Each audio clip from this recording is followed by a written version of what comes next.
Pourquoi, sous prétexte qu'une personne a une différence, sous prétexte qu'une personne a une fragilité, pourquoi est-ce qu'on devrait l'éloigner de notre vie, la mettre à l'écart, sous prétexte qu'elle est différente, alors que justement elle a des choses à nous apporter.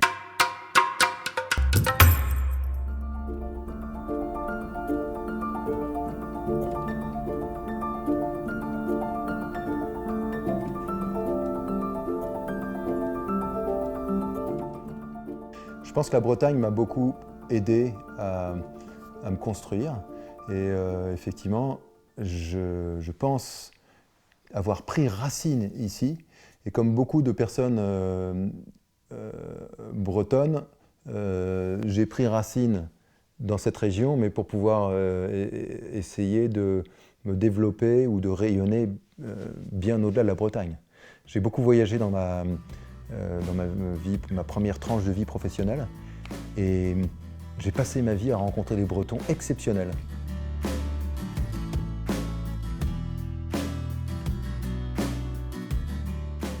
Il y a eu un changement dans notre vie avec mon épouse où effectivement j'étais dans un mode chef d'entreprise très orienté vers l'international, à vouloir développer et à rechercher de la croissance économique, à finalement la volonté peut-être d'aller se tourner vers les plus fragiles, vers des personnes que je n'avais pas l'habitude de côtoyer dans mon écosystème entrepreneurial. Et sachant que j'ai toujours une énorme affinité pour le bateau, on a fait construire un grand voilier dans un cadre associatif, un bateau qui s'appelle Efata, qui fait 60 pieds, donc plus de 18 mètres, qu'on a adapté complètement pour embarquer en fauteuil roulant.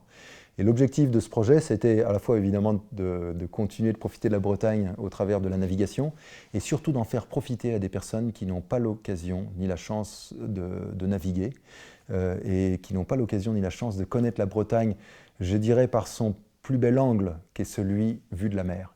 Les marins d'un jour ont embarqué des personnes de toute provenance, des personnes malades, des personnes handicapées, ça peut être des gens de la rue, ça peut être des femmes ou des hommes prostitués, ça peut être des détenus, des prisonniers.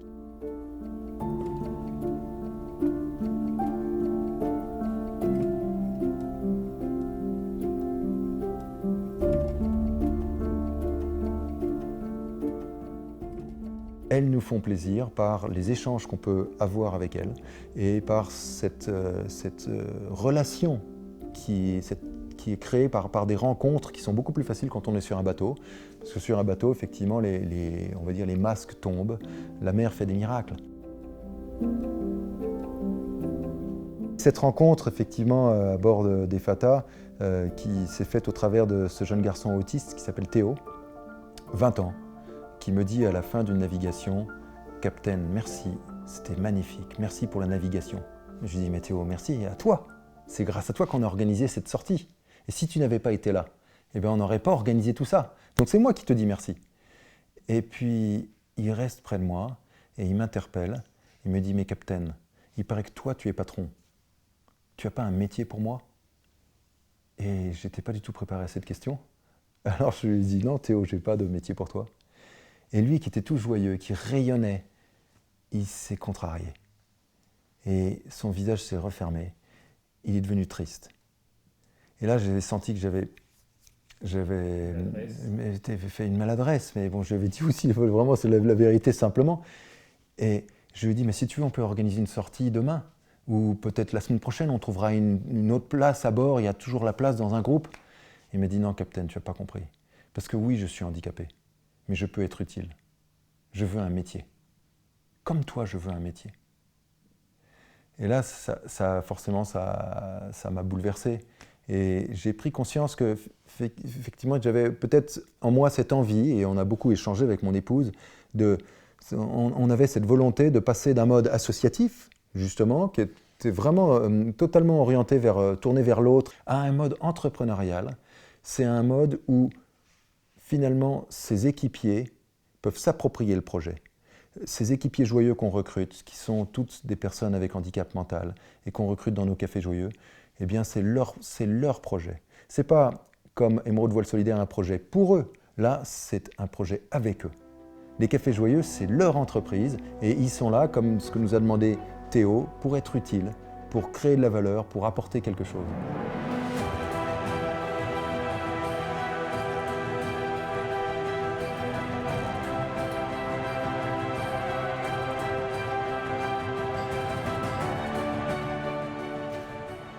C'était une chance et une force de pouvoir démarrer à Rennes. Je trouve que la Bretagne a une sensibilité solidaire très très forte, peut-être plus forte qu'ailleurs, et donc on a été très bien accueillis. Si vous voulez, quand vous commencez un projet comme ça, forcément il y a des incertitudes, il y a des peurs, moi le premier. Je me suis demandé est-ce que j'ai raison d'embarquer toutes ces personnes dans cette aventure où vous savez que les personnes qui portent des troubles du spectre autistique ont toujours, en général, des difficultés sociales ou peut-être des appréhensions. Et donc, on s'est vraiment posé la question, est-ce qu'on a raison? Est-ce qu'on ne se trompe pas? Alors qu'on avait cette envie vraiment sincère, mais en même temps avec beaucoup d'appréhension. Et le fait de l'avoir fait à Rennes, c'était une grande chance. Parce que les Rennais ont vraiment été très, très supportifs, on va dire. Je ne sais pas si ce mot est... Non, mais bienveillant. Mais bienveillant, oui, bienveillant.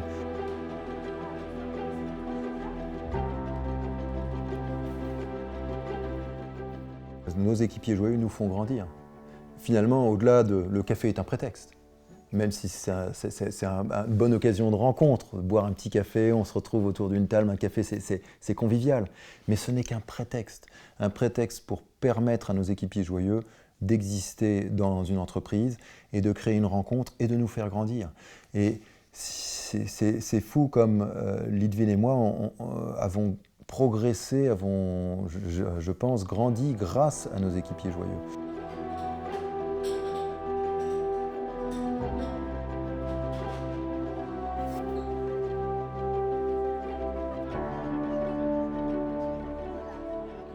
Depuis qu'on a lancé ce projet, il y a eu une forme de médiatisation et on est content parce que notre mission, c'est l'inclusion, mais c'est aussi de changer le regard des gens. Donc on est content que des gens comme vous s'intéressent au Café Joyeux. Mais je peux vous dire que j'ai rencontré beaucoup de personnes, notamment en Bretagne, qui font des choses admirables au niveau de l'inclusion, dont on n'a jamais parlé, parce que c'est des personnes qui peut-être par souci de discrétion, ont voulu faire les choses dans l'ombre, et je les admire, ces personnes-là. Et l'inclusion existe déjà depuis la nuit des temps, heureusement. Maintenant, peut-être qu'il faut continuer de donner envie à des entrepreneurs de recruter des équipiers joyeux dans leur entreprise, parce que ça fait beaucoup de bien. Il y a une fibre de solidarité, de générosité très forte en Bretagne, donc c'est canon. C'est Yann Bucaille-Lanzac, et c'est breton.